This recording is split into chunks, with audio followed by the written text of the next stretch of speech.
Okay, we're about to wrap up our writing linear function section, but I just wanted to include just a few slightly harder questions to show you that even though they look scary, they're not too bad because we're still going to use the same steps that we did before. It's just a matter of maybe dealing with some fractions and decimals along the way, and we'll talk about what to do with those.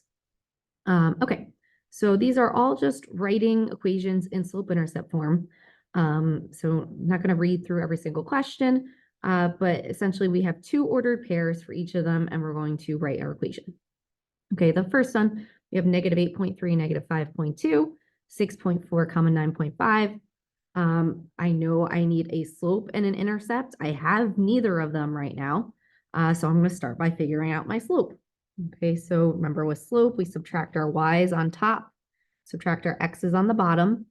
I'm looking at this and saying, okay, would I rather do negative 5.2 minus 9.5 or 9.5 minus negative 5.2? I like that way better because what's going to happen is we're going to subtract a negative and end up adding it, but I'm going to write it out as 9.5 minus negative 5.2. And since I started with this y, I'm going to make sure I start with its x on the bottom. So we get 6.4 minus negative 8.3. Okay, and like I said before, when we have this minus a negative, really what we're going to do is end up adding. So it's going to be 9.5 plus 5.2 over 6.4 plus 8.3. And what actually happens is 9.5 plus 5.2 is 14.7. 6.4 plus 8.3 is 14.7. And once again, even though they looked a little scary, our slope just ends up being 1. Okay, so now I need to find a missing b. So I'm going to write out my y equals mx plus b and plug in my numbers. I am going to do the ordered pair that has all positives in it. So my y is 9.5. My m, we just calculated to be 1. Our x is 6.4. I'm going to say plus b still. Okay, 1 times 6.4 is just 6.4, so nothing special there. And now I can subtract my 6.4 to get rid of it from the one side, and we get 3.1 equal to our b. So our final answer is y equals 1x, or I don't have to write the 1 at that point, so I'm just going to write the x plus 3.1. Okay, next one we have 1.51 and 0.5. So let's do, we have to do our m because we don't know our slope. So instead of, I could do 1 minus 5 or 5 minus 1. So I'm going to do 5 minus 1. And that means I'm going to start with 0. So 0 minus 1.5.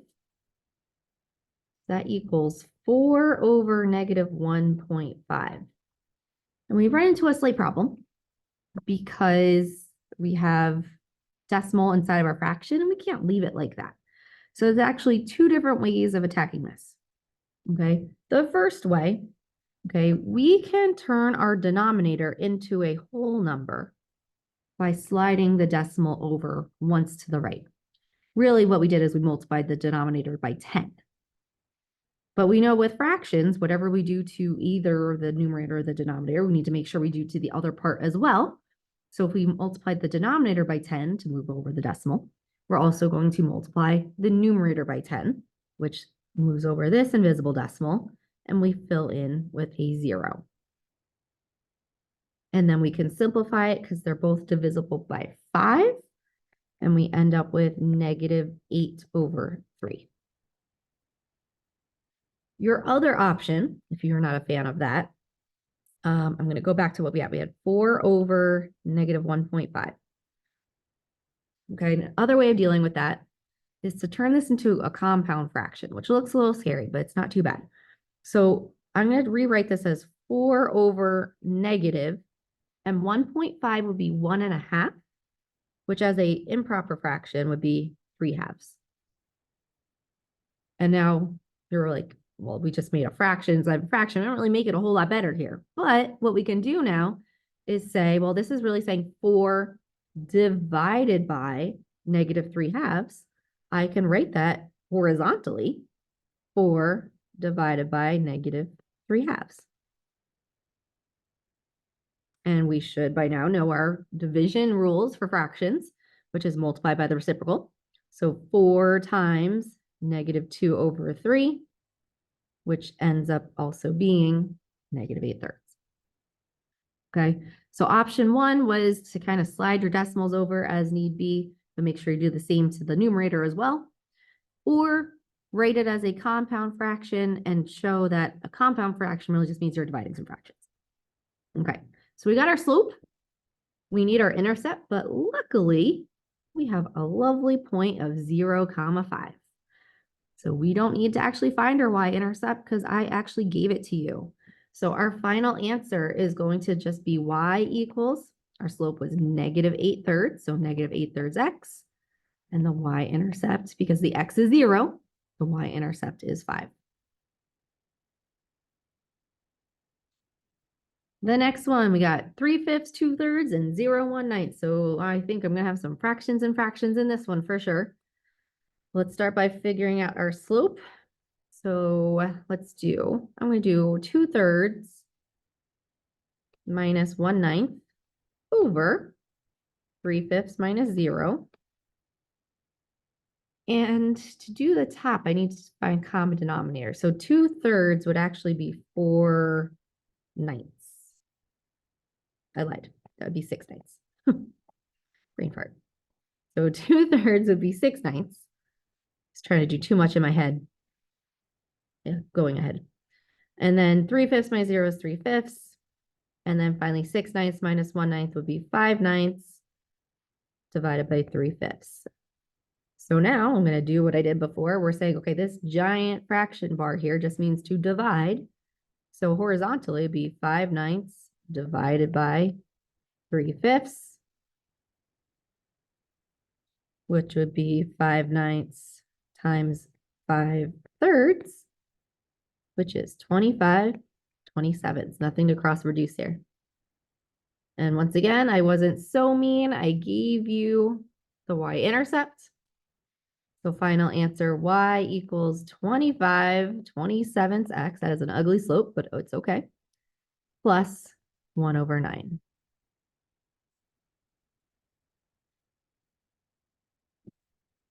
Okay, and the last one. What is a linear function in the form y equals mx plus b for the line passing through 4.5, -4.25 with y-intercept 2.5? So this one's a little bit different. I didn't really write it out as 2 ordered pairs. And you actually have 2 options here. So I'm going to write it out like this. We're going to do option 1 and option 2. And you can decide which one you like better. Okay, option 1.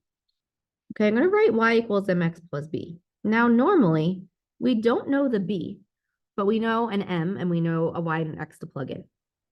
In this case, we actually know the b is 2.5. We don't know the m.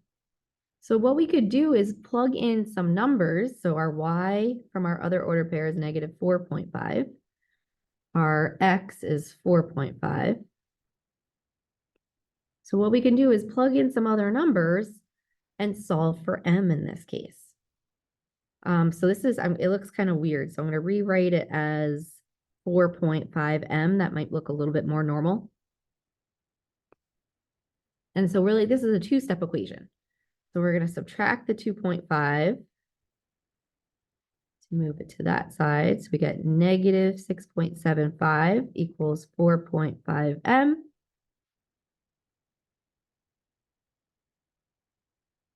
And then we can divide both sides by 4.5, and I am totally using a calculator. And we can figure out that m is -1.5. So now I knew the b already. I just figured out the m, put it together, y equals -1.5x plus 2.5. Your other option, I'm not going to work it all the way through actually, because you could handle it from there. Okay.